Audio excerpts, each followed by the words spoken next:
Hello, আসসালামু আলাইকুম। This is Sajidur Rahman. So কোঠা আন্দোলনকে ঘিরে আসলে নানান ধরনের সহিংসতা ঘটে যাচ্ছে আমাদের বাংলাদেশে। কিছু বলার ভাষা পাচ্ছি না আসলে। সব কিছু মিলেই কি বলবো আর, একদমই আমি স্তব্ধ।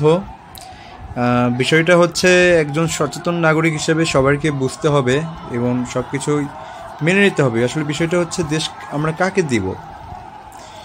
এই যে জ্বালাও পোড়া করতেছে যে মানুষজন, এই যে স্টুডেন্টকে যে আমরা সামনে রেখে কিছু মানুষ রয়েছে যারা এই ছাত্রদের মধ্যে ঢুকে জনগণের জানমালের যে ক্ষতিগুলো করে যাচ্ছে এবং সরকারের করে যাচ্ছে, এগুলো আসলে কোনোভাবেই কাম্য না একটা দেশের নাগরিকের।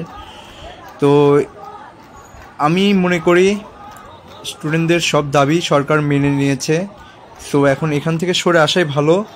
আর বিচার ব্যবস্থাপনা অবশ্যই এটা সরকারকে দেখতে হবে যে যে সমস্ত ভাই বোনেরা মারা গিয়েছে তাদের উপযুক্ত শাস্তি, এবং যদিও এটা সরকারি দল এবং বাইরের যদি কেউ ই দায়ী হয়েও থাকে, অবশ্যই তাকে শাস্তির আওতায় আনতে হবে।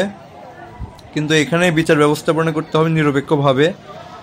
জাতিসংঘের আমাদের প্রধানমন্ত্রী শেখ হাসিনা যে সাহায্য চেয়েছিল যে তারা এসে তদন্ত করে আসুক, তারা তদন্ত রিপোর্ট বিচার করা হবে। সো আমাদের মনে হয় না যে এখানে আর পিছু না ফিরে এটাই মেনে নিয়ে এবং তার সাথে একতাবদ্ধভাবে থাকতে হওয়াটা বেটার ছিল।